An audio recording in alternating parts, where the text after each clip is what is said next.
今回の深掘り旅は、忍野八海です。有名なところだね。山梨県の忍野村にある、忍野八海を深掘り解説します。今回の解説は、僕スクッチが担当します。僕やっちは聞き役。それでは、深掘り旅スタートです。旅ロボの、深掘り旅。忍野八海は、富士講という民間信仰と関係しています。忍野村のサイトには、富士講の信者は、富士と拝に先立ち、8つの古将軍において水行を行ったとされ、それぞれ富士外八個、内八個、富士山根元八個として記録に残っています。と、書いてあります。調べたところ、八個ではなく、八海という表現で説明されているものもありました。当初の富士講と忍野八海は関係ないようで、元八個最高と関係してるようです。詳しいことは、後で説明します。外八海は、茨城県の霞ヶ浦、栃木県の中禅寺湖、群馬県の榛名湖、長野県の諏訪湖、神奈川県の芦ノ湖、三重県の二見ヶ浦、静岡県の桜ヶ池、滋賀県の琵琶湖。内八海は、富士五湖と、富士吉田市の霞湖と千頭湖、市川三郷町のしびれ湖です。富士山根元八個が、忍野八海です。忍野八海がある忍野村は、富士山のふもとにあります。富士吉田市と山中湖村の間だね。忍野村全体は、その昔、内子という湖だったそうです。延暦19年、800年の富士山大噴火で、内子は溶岩で分けられ、忍野湖と山中湖の2つの湖になりました。忍野湖は徐々に枯れて、湖の底にあった盆地が今の忍野村だそうです。忍野八海が、内子の名残ということみたいです。その忍野八海は、富士講における霊場になっていました。霊場とは、神仏の霊言新たかな場所のことです。忍野八海を回る前に、忍野村観光案内所、赤丸がある場所に行って、この忍野八海周辺マップを手に入れた方がいいと思います。それでは、一番霊場から順番に行ってみましょう。最初に行くのは、一番霊場の出口池です。一箇所だけ離れた場所にあります。忍野八海は、占星術により、北極星と北斗七星の形を表しています。一番霊場の出口池だけが離れた場所にあって、北極星を表してるとされています。出口池は、忍野八海の中で最も大きい池です。池の近くまで行くことができる道もあります。出口池の湧水は、正常な霊水と呼ばれ、富士登山をする行者はこの池の水で汚れを払いました。出口池の別名は、精進池です。この池の水を携えることで、無事に富士登山ができるという言い伝えがあるそうです。すごく透明な水だね。魚もくっきり見える。これだけ澄んだ水なら、霊場となるのもわかる気がしますね。出口池の祭神は、なんだ竜王です。なんだはサンスクリット語で、歓喜という意味です。なんだ竜王は常に国を守り、適当な時節に雨を降らせて百姓を喜ばせる竜王だそうです。祭神として竜王が祀られてるのは、富士講と関係しています。富士講の開祖は、長谷川角行とされています。角行が生きたのは、天文10年、1541年から正法3年、1646年、戦国時代から江戸時代です。修験道の行者であった角行は、日立の国での修行を終えて、陸奥の国の卓国の岩屋に至りました。そこでの修行中に、縁の行者からお告げを受けて、静岡県富士宮市にある、富士山麓の一穴にたどり着きました。縁の行者は、修験道の開祖とされている人物で、7世紀から8世紀に奈良を中心に活動していたと思われているそうです。一穴というのは、富士山の噴火でできた溶岩洞窟です。その一穴で四寸五分角の、角材の上に爪立ちして、1000日間の供養を実践して、永禄3年、1560年に角行という名を与えられました。そんな角行を開祖とする富士講は、江戸時代後期にはたくさんの講者があったそうです。講者とは、同じ神仏を信仰している人々で結成している団体のことです。江戸808講、講18万人と呼ばれるほどだったそうです。8には多いという意味があったりするので、江戸には多くの講者があり、多くの信者がいるという意味だと思います。忍野八海は、中世から富士修験者がみそぎをする霊場でした。でも、江戸末期には信仰が薄れて、大敗してしまっていたそうです。その頃、天保の飢饉で下草村、現在の忍野村下草地区の住民は、飢えに苦しんでいました。それを憂いたのが、富士講の講者、大河講の開祖である、市川大門村、現在の市川三郷町の大頼朝右衛門です。大頼朝右衛門は、遊水地を富士港の主要、八海巡礼の禊池として利用し、霊場の再興と、村民救済を考えました。そして、数ある池から北極星と北斗七星の形に池を選び、八大竜王を祀り、道の整備なども行いました。選ばれた池は元八湖と呼ばれ、それが現在の忍野八海です。忍野八海にはそんな歴史があったんだね。富士港の霊場として利用されなかったら、忍野八海は、いい感じの池がいくつかある、みたいになってたかもね。その可能性はありそうですね。池を見下ろすように出口稲荷大明神の神社があります。出口池は一番霊場なので、八海巡礼としては最初に来る場所だと思います。それなのに、ほとんど人はいませんでした。これだけ素晴らしい場所なのに、来ないのはもったいないよね。でも、そのおかげで出口池を満喫できる。忍野八海は、富士港の八海巡礼の禊池ということを知らないで楽しんでる人の方が多いのかもしれませんね。知らなくても楽しめるからね。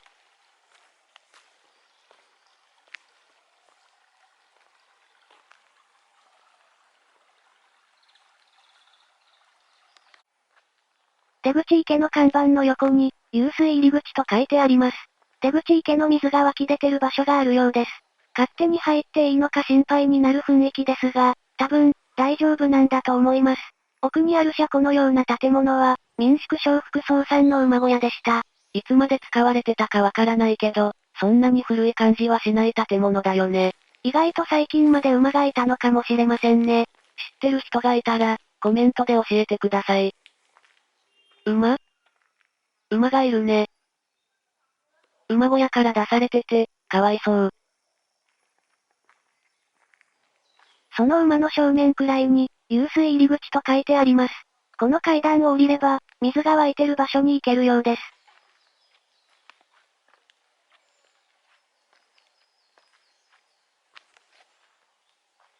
この階段は思ったより危険。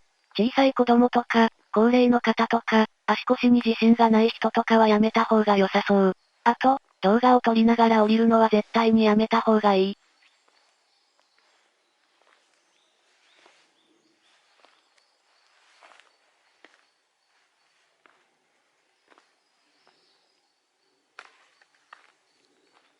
降りました。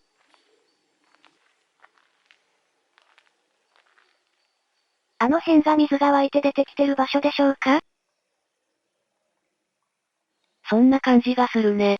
忍野八海の湧水は、富士山の伏流水です。富士山に降った雨や雪が地面に染み込み、富士山内を伏流して、湧き出てきています。その湧水の水質は素晴らしいそうです。その理由は、富士山の地下水が、比較的水を通しにくい溶岩と溶岩の間を何十年もの歳月をかけ伏流し、湧き出ているからと言われています。これだけ水が澄んでるのは、そういう理由があるんだね。それでは、階段を上がって、2番霊場に向かいましょう。2番霊場はオカマ池です。2番霊場のオカマ池の祭神は、バツナンダ竜王です。バツナンダは、サンスクリット語で全歓喜という意味。ナンダ竜王と共に国を守り、百姓を喜ばせる竜王だそうです。忍野村のサイトにはウパナンダ竜王と書いてあります。おそらくウパナンダはサンスクリット語の読みだと思います。全部をサンスクリット語にすると、ウパナンダナーガラージャになるそうです。ナーガはインド神話に出てくる蛇神で、ナーガラージャはナーガの王のことのようです。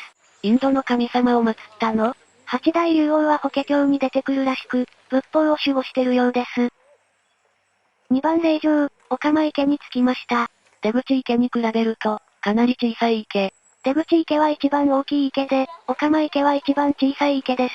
出口池と同じくらいの透明度があるね。オカマ池の水深は約4メートルあるそうです。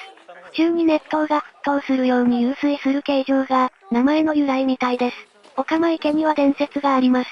オカマ池の近くに、年老いた父と美しい二人の姉妹が暮らしていました。妹が洗濯をしてると、大きなガマガエルが池から出てきて、妹を池に引きずり込んでしまいました。いくら探しても、妹は見つかりませんでした。それ以来、父親と姉はオカマ池のほとりに留まって、妹の冥福を祈り続けたそうです。この伝説から、オカマ池は大釜池とも呼ばれるそうです。こんな綺麗な池に、悲しい伝説があるんだね。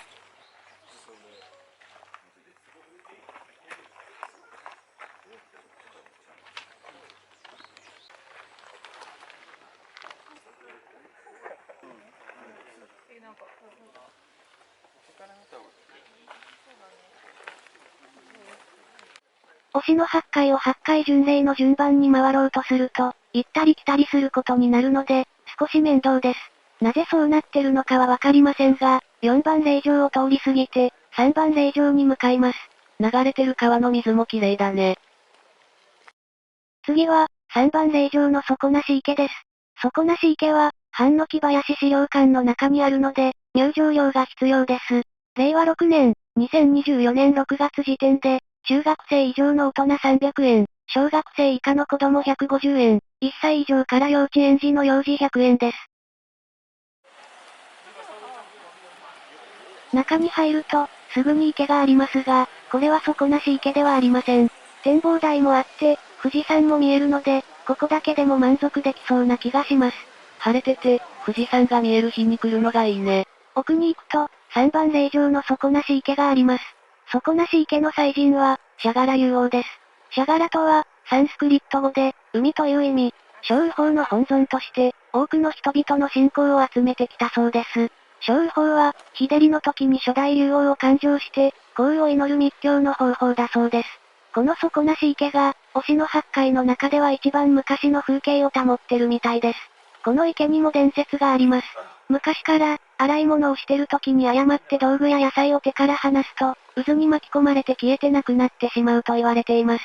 しばらくすると、なくなってしまったものがオカマ池から出てくることがたびたび起こったそうです。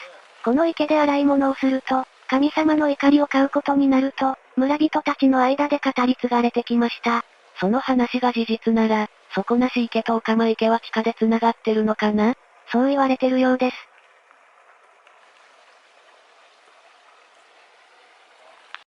次は、4番霊場の銚子池です。来た道を戻ります。銚子池の祭神は、和式津竜王です。和式津とは、サンスクリット語で、クズという意味。人々の災難を取り除く竜王だそうです。たくさん頭があるというと、日本神話だとヤマタノオロチがいるけど、和式津竜王は人々を守る神様なんだね。尻尾は一本なのかな？その尻尾を切っても、剣は出てこないだろうね。銚子池の名前の由来は、四季の銚子に似てるからという説があります。それとは別に、この池にまつわる伝説が由来になってる説もあるそうです。昔、ある家の花嫁が結婚式の最中におならをしてしまいました。おならの音は、大きすぎて隠すことができませんでした。それを恥じた花嫁は、結婚式を抜け出し、式の調子を抱いてこの池に身を投げてしまいました。その後、花嫁の草履が池の底に映って見えることがあると言われてるそうです。この池にも悲しい伝説があるんだね。この伝説が元になって、今では縁結びの池と言われてるそうです。どうやって縁結びになったか不思議だけど、祀られてる和式津竜王のおかげだったりするのかな？そういうことかもしれませんね。銚子池は、池の底の砂地から水が湧いてるのがよく見える池です。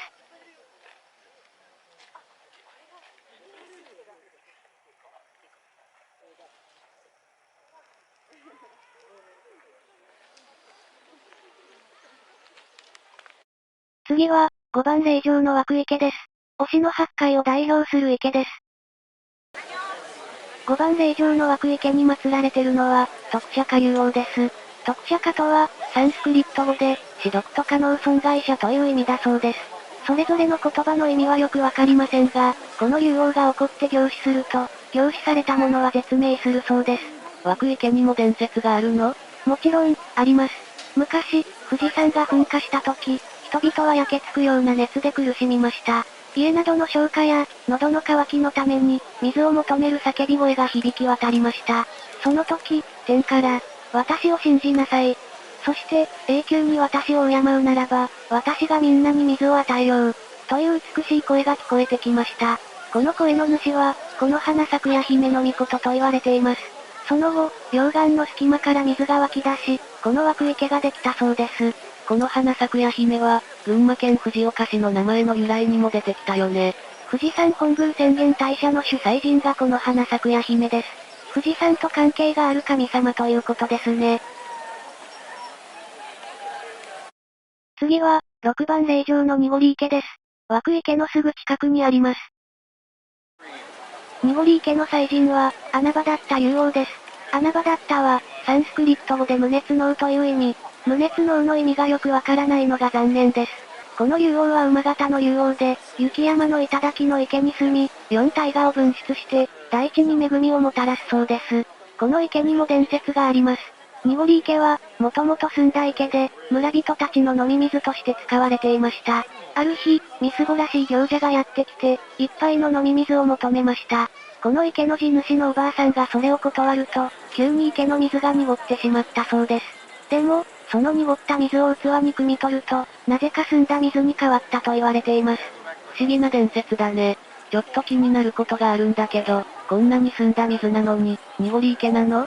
文化年間、1804年頃には、その名の通り濁ってたそうです。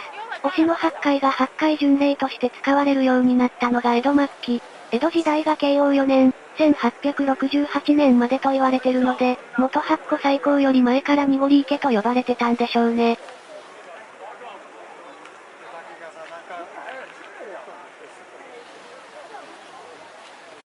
次は、7番霊場の鏡池です。7番霊場の鏡池の祭神は、マナシ竜王です。推しの八海周辺マップの裏にある、推しの八海巡礼ガイドには、マナシリと振り仮名が振ってあります。マナシは、サンスクリット語で、地震という意味。日照りが続いた時、7日間祈り続けると、雨を降らせてくれる慈悲深い竜王だそうです。この鏡池にも伝説があります。鏡池の水は、すべての善悪を見分ける霊力があるとされています。昔から、揉め事が起こった時、両者がこの水を浴びて、身を清めて祈願したと言われています。その伝説と、鏡池の名前が繋がらないんだけど、なんで鏡池って名前なの？しゃがんで池を見ると、鏡池という名前の意味がわかります。水面に富士山が映ってる。これが鏡池の名前の由来です。富士山の姿が鏡のように映るから、鏡池と呼ばれています。この見事な逆さ富士を写真に収めるために、多くの人たちがしゃがんでいました。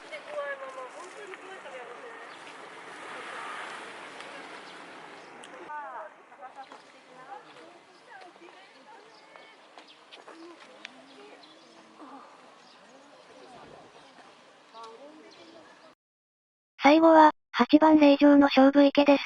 この池も見る場所に注意が必要です。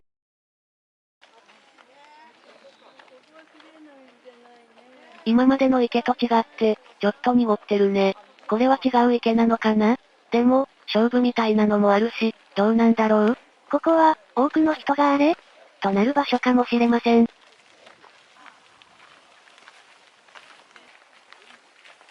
勝負池の看板が出てきました。この先に勝負池があるのかな？実は、さっきの濁った池が勝負池です。そうなの？まずは、勝負池の説明から始めましょう。勝負池の祭神は、ウハツラ竜王です。ウハツラは、サンスクリット語で、小蓮華という意味。小蓮華はその漢字が表す通り、青い蓮華です。ウハツラ竜王は、小蓮華池に住んで、人々に安らぎを与える竜王だそうです。勝負池にはどんな伝説があるの？伝説によると、この池の勝負を体に巻いて祈願すると、病気が治ると言われています。昔、勝負池の近くにある若夫婦が住んでいました。その夫が肺病になり、妻は力を尽くして食事や医薬の世話をしました。でも、夫の病気は重くなっていきました。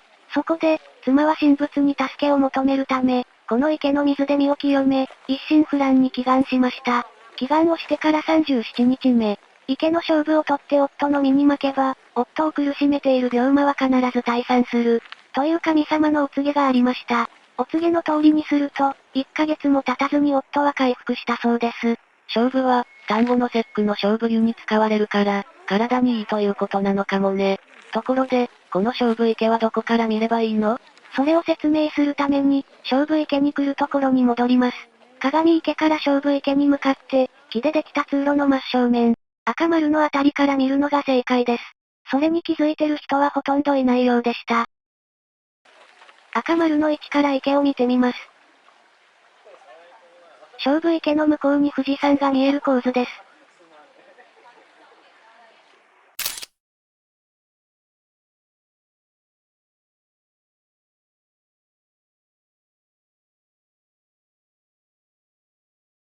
推しの8回を1番令状から順番に回りました。尾道の時みたいに曇りだったら、いまいちな8回巡礼になっただろうね。推しの8回は、晴れの日を狙ってきた方がいいところですね。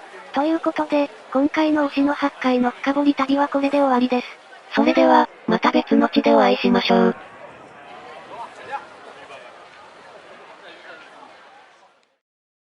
ご視聴ありがとうございました。チャンネル登録、高評価で、僕たちの旅を応援してくれると嬉しいです。